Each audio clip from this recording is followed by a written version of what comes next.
नमस्कार सर। सच साहिब। सर क्या नाम है आपका? जी, मेरा नाम किशन लाल शाक्य है। किशन लाल जी, आप कहाँ से हैं? जी, हमारा ज़िला मैनपुरी, गांव हमारा जैतुलपुर है और उत्तर प्रदेश से हम आए हुए हैं। किशन लाल जी, संत रामपाल जी महाराज से आप कब जुड़े? मैंने जगत गुरु तदर्शी संत रामपाल जी महाराज से 2010 में नाम दीक्षा लिया था। सर, संत रामपाल जी महाराज से जुड़ने से पहले क्या आप कोई भक्ति साधना भी करते थे? जी हाँ, बचपन से ही भगवान की तलाश थी, रुचि थी भक्ति करने की। तो हमारे हिंदू धर्म में जो भी देवी देवताओं की पूजा होती है, जैसे कि श्री राम जी की पूजा होती, श्री कृष्ण, ब्रह्मा जी, विष्णु जी, शिव जी, समाज में जो भी माता की ये पूजा होती है वो सब किया करते थे। इसी बीच में कुछ जानकारी बढ़ी कि गुरु बनाना बहुत अनिवार्य होते हैं और बिना गुरु के परमात्मा नहीं मिलता है। तो मैंने एक संत थे, उनसे मैंने नाम दीक्षा ली, जिनका नाम जगतानंद था, जो एक संस्था है अद्वैत पंथ बोलते हैं। उन संत से, जगतानंद से मैंने नाम दीक्षा ले रखी थी। उसी बीच में रजनीश ओशो एक हुए हैं। तो रजनीश ओशो की एक किताब मेरे को किसी के माध्यम से मिली थी। उस किताब का मैंने अध्ययन किया। किताब पढ़ने की मेरे को बहुत रुचि है। उनकी किताब थी तो उसमें कई क्रिया लिख रखी थी कि आप ऐसा क्रिया करोगे और ये क्रिया करते करते सुबह करनी होती है। तो ऐसे कुछ ना कुछ करता रहता है। उस क्रिया के करने से मेरा जो मानसिक संतुलन था वो बिगड़ा तो नहीं था, पर बात यह है कि मैं बातचीत बहुत ज़्यादा करने लगा था। उस क्रिया में ऐसा लिखा भी था कि आप जब ये क्रिया सुबह के समय करोगे, उसमें उन्होंने पहले से जानकर लिख रखा था कि आपको जगत के लोग पागल पागल से कहने लगेंगे। तो वैसा हुआ भी था। इसी बीच में मेरे को जानकारी मिली, एक प्रचारक आए बुद्ध धर्म के, जिन्होंने बुद्ध के बारे में एक जानकारी दी, क्योंकि मेरे गाँव में बुद्ध धर्म के कुछ कथावाचक भी आए थे और मैं तो भगवान की खोज में कुछ ना कुछ अटर पटर करता ही रहता था बचपन से हम। तो किसी ने बताया कि ऐसे ऐसे करके एटा जिला में अलीगंज एक शहर है, उसमें 11 दिन का बुद्ध धर्म का शिविर लगेगा। उसमें साधना बताई जाएगी, भक्ति बताई जाएगी, क्या करना है, कैसे करना है। तो उसी बीच में मैं रजनीश ओशो वाली जो क्रिया कर रहा था, तो उसी बीच में मैं बुद्ध धर्म की विपश्यना में चला गया। 11 दिन का वहाँ मौन व्रत रखा गया। सभी कोई किसी से बात नहीं करते थे और जो भी वहाँ बताया जाता था, जैसे शरीर में देखना है, क्या इसमें हो रहा है, कैसे हो रहा है, कुछ मंत्र नहीं, कोई विधि नहीं, किसी भगवान के बारे में जानकारी नहीं। वो वहाँ वाड़ियाँ चलती थी, ऐसे करता रहा। फिर वो पीछे वाला मेरा सब कुछ छूट गया। मेरे को ज्ञान नहीं था, पूर्ण संत की पहचान भी मेरे पास नहीं थी। तो 2010 में मेरे को जगत गुरु तदर्शी संत रामपाल महाराज की पुस्तक मिली, जिस पुस्तक का नाम था भक्ति सौदागर के संदेश, जो दिल्ली से हमारे गाँव का ही एक लड़का लेके आया था। उस समय मैं राधा स्वामी पंथ की एक किताब राम रहीम की पढ़ रहा था, जो मैनपुरी जिला में सत्संग हुआ था करहेल रोड पर। तो हमारे पड़ोसी इस किताब को लाए थे। मैं एक इतनी सी मोटी किताब थी, उसका मैं अध्ययन कर रहा था। उसी बीच में परमात्मा की रजा हुई, पूरी बात को न कहते हुए, वो भक्ति सौदागर के संदेश जो पुस्तक थी संत रामपाल जी महाराज के द्वारा लिखी हुई, वो किताब मेरे हाथ में आई। उस लड़के ने किताब दी, मेरे पड़ोसी ने, और एक कहा कि चाचा आप ये पुस्तक पढ़ना है। इसमें हम तो 10 रुपये की दिल्ली से लाया था, दिल्ली में कोई प्रचार कर रहा था, उससे महिला से मैंने किताब ली थी। इस प्रकार से वो किताब मेरे हाथ में आई और किताब का मैंने अध्ययन शुरू किया। उसमें भूमिका जब पढ़ी तो मेरी किताब पढ़ने की जिज्ञासा बढ़ती ही चली गई, क्योंकि मैंने बचपन से, जब से समझदार हुआ था, जितनी धार्मिक बुकें पढ़ी हैं, जो ज्ञान सुना था, उससे हटकर प्रूफ के साथ उस भक्ति सौदागर के संदेश किताब थी, उसमें ज्ञान था, उसमें सारा कुछ प्रूफ था, प्रमाण था। ब्रह्मा जी, विष्णु जी, शिव जी, दुर्गा जी की ये कैसे उत्पत्ति हुई, इनके माता पिता कौन हैं, ये किसकी भक्ति करते हैं। जैसे कि उस किताब में ऐसा कुछ भी नहीं लिखा था जो प्रूफ के साथ ना हो। हर धर्म की उसमें बात लिखी रखी थी, क्यों हम सब एक, सभी धर्म के कहते हैं परमात्मा सबका माल एक एक है, लेकिन किसी ने ये नहीं बताया वो परमात्मा कौन है। इसलिए जगत गुरु तदर्शी संत रामपाल जी महाराज ने उस बुक के अंदर 4 वेदों का सार, गीता का सार, देवी पुराण, शिव पुराण, विष्णु पुराण, मार्कंडेय पुराण, कुरान शरीफ, बाइबल रईस का दे रखा था। जगन्नाथ धाम, अमरनाथ धाम, वैष्णो धाम कैसे बना, हम सभी आत्माओं का जन्म मरण क्यों होता है, हम सभी आत्माएं काल के जाल में कैसे फंसी, ब्रह्मा विष्णु महेश किसकी भक्ति करते हैं, जगन्नाथ, अमरनाथ धाम, वैष्णो धाम लोग जाते हैं, ये धाम कैसे बने हैं, पूर्ण परमात्मा 11 युगों में आते हैं, सतयुग, द्वापर, त्रेता, कलयुग में किस युग में किस नाम से आते हैं, जिन अच्छी आत्माओं को मिले हैं, उसमें वाणी विचार थे। तो इस किताब का अध्ययन करने के बाद मेरे को इतना पता हो गया कि परमात्मा जो है, पूर्ण परमात्मा कबीर साहब हैं और यही पूर्ण परमात्मा, यही सबके रचनहार हैं। और शंका इसलिए नहीं होता कि किताब के अंदर पेज नंबर, अध्याय नंबर, श्लोक नंबर, प्रश्न नंबर सब कुछ लिखा हुआ था। लेकिन मेरे गांव में बहुत से कबीरपंथी हैं, मेरे पिताजी भी कबीरपंथी थे। उन कबीरपंथियों को ही ज्ञान नहीं था कि परमात्मा कौन है, जबकि वेद में प्रूफ संत रामपाल जी महाराज ने दिया कि वो परमात्मा कबीर साहब हैं। तो इस तरीके से मैं संत रामपाल जी महाराज की शरण सतलोक आश्रम बरवाला 2010 में वहाँ से नाम दीक्षा लिया। सर, आपने बताया कि आप बहुत सी धार्मिक संस्थाओं से जुड़े रहे और आपने बहुत सारी पुस्तकों का भी अध्ययन किया, लेकिन संत रामपाल जी महाराज की पुस्तक पढ़ने के बाद आपको विशेष ज्ञान हुआ। तो सर, हमारे चैनल के दर्शक उस पुस्तक को मंगाना चाहें तो उस पुस्तक का क्या रेट है और कैसे मंगाई जा सकती है? जी, वो पुस्तक जैसे संत रामपाल जी महाराज ने बहुत ढेर सारी किताबें लिख रखी हैं और प्रूफ के साथ लिखी हैं, क्यों समाज शिक्षित हो चुका है। पहले धर्मगुरुओं ने हमारे समाज को बहुत गुमराह किया है और आज भी कर रहे हैं, आज भी सच्चाई नहीं मार रहे हैं। हमारे सदग्रंथों में जो लिखा है वही संत रामपाल जी महाराज अपने बुकों में जानकारी लिखे हुए हैं। उनकी किताबें हैं जैसे ज्ञान गंगा है, गीता तेरा ज्ञान अमृत है, भक्ति से भगवान तक है, और गर्मा गीता की बहुत सी उनकी ढेर सारी बुकें हैं। अगर कोई व्यक्ति जैसे पैसा किसी के पास नहीं है तो हमारा एक गुरुजी का जो प्रचार होता है किताबों का, नगर नगर हर जिले में हर शहर में प्रचार हो रहा है, तो वो पॉम्पलेट देते हैं। पॉम्पलेट में फ़ोन नंबर होते हैं और फ़ोन नंबर से आप कॉन्टैक्ट करके अपना एड्रेस, नाम, पता, पैसे मैसेज करके किताब मंगा सकते हैं। फ्री, कोई पैसा नहीं लगेगा। सर, अब हम आगे बढ़ते हैं।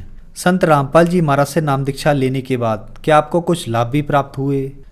जी, लाभ बहुत ढेर सारे प्राप्त हुए हैं। जैसे कि मैं एक बार गाड़ी सीख ही रहा था, एक सुभाष भगत जी हैं, एटा जिला से हैं, वो पुरा गाँव में रहते हैं। उनके पास 100 थी, उनके यहाँ मैं प्रचार करने के लिए आया हुआ था। तो उन्होंने मेरे को गाड़ी सिखाने के लिए 100 पे बैठाल दिया। गियर का और उनका क्लच का और ये एक्सीलेटर का मेरे को कम ही ज्ञान था, कुछ कुछ था। तो उस पर मैं बैठ के सीख रहा था, गाड़ी चलाता रहा। करतला चौराहे 7 किलोमीटर गाड़ी मैं धीरे धीरे लुढ़का के ले गया। और वहाँ जब करतला चौराहे पे एक ररक आती है, एकदम रेप तक जगह आती है, और उधर से अलीगढ़ से रोड आती है जो अलीगंज तक जाती है। तो उसी रोड पे रोडवेज बस उधर से आ रही थी अलीगढ़ की तरफ से, और हमारी गाड़ी जैसे ही उस चौराहे पे पहुंची और सुभाष भगत जी साइड से बैठे हुए थे, वहाँ सुभाष भगत जी ने मेरे को पहले बताया नहीं किधर जाना है।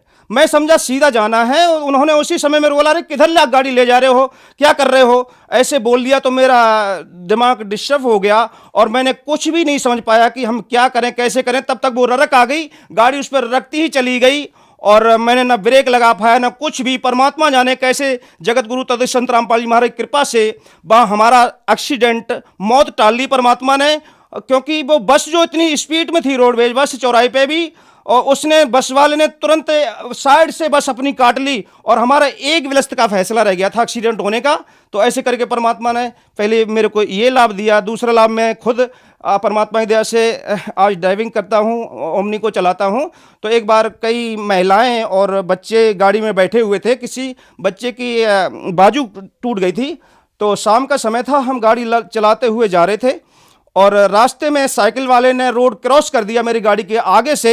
मैं समझ नहीं पाया गाड़ी किधर ले जाऊं, इतनी धीरे से निकाला। वो शराब पिए था कि मैं यही नहीं समझा कैसे निकालूं। तो हमारा संतुलन बिगड़ा और हमारी गाड़ी, गड्ढा वहाँ सड़क के किनारे था जीटी रोड पर, और गड्ढे में हमारी वैन चली गई और उसके चारों चक्के ऊपर हो गए। उसमें जितने भी लोग बैठे थे, जगत गुरु तद संत रामपाल जी महाराज की शरण न होते तो पता नहीं क्या हो जाता, हम लोगों को कितनी चोटें आती। किसी को खरोंच तक नहीं आई है। ये प्रूफ है, प्रमाण है। हमारा गांव जैतुलपुर है और जैतुलपुर में जो लोग वहां बैठे थे उस गाड़ी में, जिनका बच्चा भी था, वो भी जानते हैं कि उस गाड़ी में किसी को भी चोट नहीं आई थी। तो ऐसे करके, और एक लाभ मेरे को ये भी मिला कि मेरे एक रोग हो गया था, जैसे हमें बवासीर का रोग था। मैं बाइक चलाता था, बहुत दर्द होता था, किसी को कह नहीं पाता था। मैंने इलाज कराया, बहुत परेशान हुए, इलाज कराते कराते थक गए। फिर बाद में जगत गुरु तद संत रामपाल जी महाराज से मैंने अरदास लगाई कि गुरुजी मेरे ऐसे ऐसे ये बीमारी है, रोग है, और मैंने इलाज भी कराया, ठीक नहीं हुआ। तो गुरुजी ने कहा कि बेटा परमात्मा दया करेंगे, आप भक्ति करो तो सब कुछ सही हो जाएगा। तो बंदी छोड़ सतगुरु रामपाल जी महाराज की दया से वो हमारा रोग बिना दवा के ही ठीक हो गया। ये हम जानते हैं या परमात्मा जानता है। ऐसे करके मेरे को ये लाभ मिला। बहुत से लाभ होते रहते हैं, जैसे कि हम कभी भी, आज मेरे को ये आवास नहीं होता है कि परमात्मा मेरे साथ नहीं है। पहले मैं जो भी भक्ति करता, जैसा भी चल रहा था जीवन में, जैसा जिन संतों ने, जिन धार्मिक गुरुओं ने हमें ज्ञान दिया था, समाज में जो ज्ञान देते हैं उस आधार से हम चलते थे। मेरे को यही आभास नहीं होता परमात्मा मेरे साथ है। परमात्मा, पहले तो ये नहीं जानते परमात्मा है कौन। परमात्मा जो हमारा हिंदू मुस्लिम सिख ईसाई, हम एक ही पिता के बच्चे, एक ही परमात्मा के बच्चे हैं, वो कबीर देव है, कबीर साहब है। संत रामपाल जी महाराज ने प्रूफ के साथ बता दिया कि वेदों में लिखा हुआ जो पूर्ण परमात्मा है, परमात्मा का नाम भी लिखा रखा है, परमात्मा की लीला भी लिखी रखी है। तो कहने मतलब यह है कि कबीर साहब पूर्ण परमात्मा है। ये वेदों में लिखा है कि जैसे सबका मालिक एक है, सुनो पे एक है। भौतिक क्षेत्र में जैसे अभी हमने आपको बताया, इसी प्रकार से आध्यात्मिक क्षेत्र में देख लीजिए, हमारे वेदों में कबीर साहब ने जो पूर्ण परमात्मा लीला की वो कबीर साहब ने की है। उनका नाम कबीर है और इसी को मुसलमान भाई अल्लाह अकबर कहते हैं और सिख धर्म में इनको हक्का कबीर कहा गया है। सुनो पे एक सिद्ध संत रामपाल जी महाराज ने किया कि हम सभी आत्माएं कबीर देव की हैं, अल्लाह अकबर की हैं। वो अल्लाह अकबर कबीर हैं जो धानक रूप में काशी में, बनारस में आए हुए थे। वो सैसरी राय थे या सैसरी चले गए, ये लीला वेद में विद्वान है और ये लीला कबीर साहब ने की है। तो ऐसे पूर्ण परमात्मा कबीर साहब हैं जो सबके मालिक हैं, सबके जनक हैं। एक बात यहां और निकल के आती है, जैसे भौतिक क्षेत्र में आप देख लो, राष्ट्रपति अपने में स्वयंभू होता है। राष्ट्रपति जी जो हैं, प्रधानमंत्री का, मुख्यमंत्री का, विधायक का और गांव के प्रधान तक का भी वो काम कर सकते हैं, अपना हुक्म चला सकते हैं, वो कार्य कर सकते हैं। लेकिन गांव का प्रधानमंत्री, मुख्यमंत्री ये राष्ट्रपति जी वाला काम नहीं कर सकते हैं। इसी प्रकार से परमात्मा जो कबीर देव हैं वो राष्ट्रपति हैं। नीचे के जितने भी हैं ये भी देव हैं, अपनी जगह पे, अपने लेवल के हैं, अपने जिनके पास जितना पावर है तो ये भी इतना कर सकती हैं। हमारे इस वेद भी गा रहे हैं इसी बात को, इसी कुरान कह रही है, इसी को बाइबल कह रही है, इसी गुरु ग्रंथ साहब कह रहा है। ये प्रूफ है, प्रमाण है। अगर हमारी बात पे आपको यकीन नहीं हो रहा है तो आप जगत गुरु तत्व संत रामपाल जी महाराज की एक ज्ञान का बुक है जिसमें चारों धर्मों का संग्रह है, आप उस बुक को पढ़ें और आप मिलान कर लें अपने सदग्रंथों से। सर, आप एक पढ़े लिखे व्यक्ति हैं और आपने संत रामपाल जी महाराज के ज्ञान को बहुत अच्छी तरीके से जाना और परखा। अक्सर लोगों का मानना है कि संत रामपाल जी महाराज से उनके अनुयायी अंधश्रद्धा के तहत जुड़ते हैं। सर, आपका क्या मानना है? जी, ऐसा जो लोग कहते हैं वो अनविज्ञ लोग हैं। संत रामपाल जी महाराज के शिष्य जो भी बनते हैं वो ऐसे नहीं बनते हैं। प्रदेश में, हर देश में, हर गांव में सत्संग प्रचार चल रहा है, लोग नाम दीक्षा ले रहे हैं और ज्ञान पढ़ के जुड़ते हैं। तो संत रामपाल जी महाराज की आज बुकें, साधना चैनल पे सत्संग, उनके कई चैनल चल रहे हैं, उन पर सत्संग रोज आता है, शाम को, दिन में भी आता है। उनकी बुकें प्रचार हो रही हैं, SMS करके लोग फ्री बुकें मंगाते हैं। तो ऐसे करके लोग समझ रहे हैं उस ज्ञान को और ऐसे संत रामपाल जी महाराज से नाम दीक्षा पढ़े लिखे हुए लोग लेते हैं। क्योंकि आज ऐसा नहीं है कि एक ही धर्म के लोग या एक ही समाज के लोग पढ़े लिखे। भगवान ने आज सब कुछ पढ़ा दिए। टीवी पे, साधना पे जो सत्संग दिखाते हैं या अन्य चैनलों पे या किताबों में लिखा है तो उसमें प्रूफ लिखा, प्रमाण लिखा, तो अक्षर ज्ञान है। तो अक्षर ज्ञान पढ़ के हर आदमी आज के समय स्वीकार कर लेगा कबीर इज गॉड। सर, संत रामपाल जी महाराज से नाम दीक्षा कैसे प्राप्त की जा सकती है?